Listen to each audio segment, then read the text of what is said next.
అందరికీ నమస్తే. Welcome back to కుమారిష. మీకు కొత్త రుచులు ట్రై చేయాలనిపిస్తుందా? అయితే ఈ రోజు మనం ఒక సూపర్ టేస్టీ గోదావరి స్పెషల్ వంటకం చేయబోతున్నామండి. అదేంటి అనుకుంటున్నారండి? అదే కారబొంది క్యాబేజ్ కూర. ఇది గోదావరి ప్రాంతాల్లో క్యాటరింగ్ లో చాలా ఫేమస్ వంటకం. సింపుల్ పదార్థాలతో అద్భుతమైన రుచితో ఈ కూరను మనం ఇంట్లోనే సులభంగా తయారు చేసుకోవచ్చు. ఇది భోజనానికి అదిరిపోయే కాంబినేషన్ అవుతుంది. ఈ కూర చాలా కమ్మగా ఉంటుంది మరియు చాలా రుచికరంగాను ఉంటుంది. మరి ఈ వంటకాన్ని ఎలా చేయాలనేది చూసేద్దామండి. వీడియోని అయితే ఫుల్ గా చూడండి, ఎక్కడ స్కిప్ చేయొద్దు. అలాగే మీకు ఎలా అనిపించింది అనేది కామెంట్ సెక్షన్ లో అయితే కామెంట్ చేయండి. అలాగే మరిన్ని రెసిపీస్ కోసం మన ఛానల్ అయితే సబ్స్క్రైబ్ చేసుకోండి. ఇప్పుడు దీన్ని ఎలా తయారు చేయాలనేది చూసేద్దాం, వచ్చేయండి. దీనికోసమని ఒక 3 మీడియం సైజ్ ఆనియన్స్ ని తీసుకుని వాటిని చిన్న ముక్కలుగా కట్ చేసుకుని అయితే మనం రెడీగా ఉంచుకోవాలండి. తర్వాత ఇక్కడ ఒక 4 చిల్లీస్ ని తీసుకుని వాటిని కూడా ఈ విధంగా కట్ చేసుకుని సైడ్ అయితే ఉంచుకోవాలి. ఇక్కడ ఒక మీడియం సైజు క్యాబేజ్ ని అయితే తీసుకుని ఈ విధంగా చిన్న చిన్న ముక్కల కింద కట్ చేసుకుని అయితే పెట్టుకోవాలి. తర్వాత క్యాబేజ్ అనేది మనకి బాయిల్ అవ్వడానికి సరిపడంత వాటర్ అయితే యాడ్ చేసుకోవాలి. ఇక్కడైతే నేను ఒక గిన్నె వాటర్ అయితే యాడ్ చేసుకుంటున్నానండి. తర్వాత దీన్ని స్టవ్ మీద పెట్టుకుని క్యాబేజ్ అనేది బాగా బాయిల్ అయ్యేంత వరకు కూడా మనం బాయిల్ అయితే చేసుకోవాలి. చూడండి, ఈ విధంగా బాయిల్ అయితే సరిపోద్దండి. ఇప్పుడు మనం స్టవ్ ఆఫ్ చేసుకుని ఈ క్యాబేజ్ని అయితే పక్కన అయితే పెట్టుకుని చల్లారి పెట్టుకోవాలి. ఆ చల్లారిలోగా అదే స్టవ్ మీద ఒక కడాయి పెట్టుకుని అందులో ఒక 3 టేబుల్ స్పూన్ ఆయిల్ అయితే యాడ్ చేసుకుని ఆయిల్ అనేది కొంచెం హీట్ అయ్యాక అందులో ఒక 2 టేబుల్ స్పూన్ పచ్చిశనగపప్పు అయితే వేసుకోవాలండి.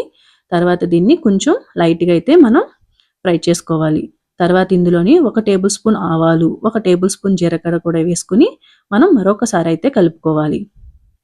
తర్వాత ఇందులోని ఒక 20 జీడిపప్పు పలుకులను కూడా వేసుకుని జీడిపప్పు అనేది కొంచెం గోల్డ్ కలర్ వచ్చేంత వరకు కూడా ఫ్రై చేసుకోవాలి. అలాగే ఇందులో మనం ముందుగా కట్ చేసి పెట్టుకున్న ఆనియన్స్ కూడా వేసేసుకోవాలి.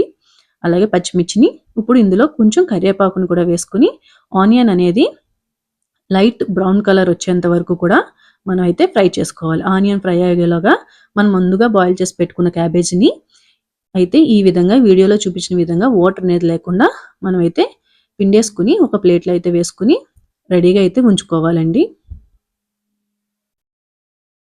చూసారా, ఈ విధంగా పిండుకుని మనం రెడీగా అయితే పెట్టుకోవాలి.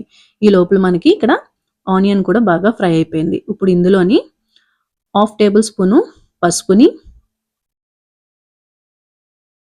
అలాగే 1.5 టేబుల్ స్పూన్ కారాన్ని కూడా వేసుకోవాలి. ఇక్కడ నేను ఒక 2 టేబుల్ స్పూన్ సాల్ట్ని అయితే వేసుకుంటున్నానండి. మీరు మీ రుచికి తగ్గట్టు అయితే సాల్ట్ని అయితే వేసుకోవాలి. ఇప్పుడు దీని అంతటిని బాగా కలిసేలాగైతే కలిపేసుకోవాలి. తర్వాత ఇందులోని మనం ముందుగా బాయిల్ చేసి పెట్టుకున్న క్యాబేజీని కూడా వేసేసుకుని బాగా కలిసేలాగైతే కలిపేసుకోవాలి.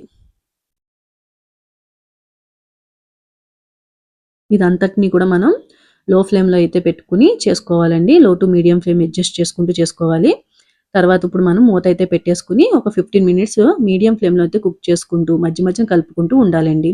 ఇందులోని ఇప్పుడు 1 టేబుల్ స్పూను జీలకర్ర పౌడర్ని, 1 టేబుల్ స్పూన్ ధనియా పౌడర్ని కూడా వేసుకుని మరొకసారి బాగా కలిసేలాగైతే కలిపేసుకోవాలి. ఇప్పుడు మళ్ళీ మూత పెట్టుకుని మధ్య మధ్యన కలుపుకుంటూ ఒక 15 మినిట్స్ మీడియం ఫ్లేమ్లోనే కుక్ చేసుకోవాలి. చూసారా, ఈ విధంగా కుక్ చేసుకోవాలి. తర్వాత ఇందులోని 1 కప్పు కారబొందిని అయితే వేసుకుంటున్నానండి. మీరు కావాలనుకుంటే కొంచెం ఎక్కువగా కూడా వేసుకోవచ్చు.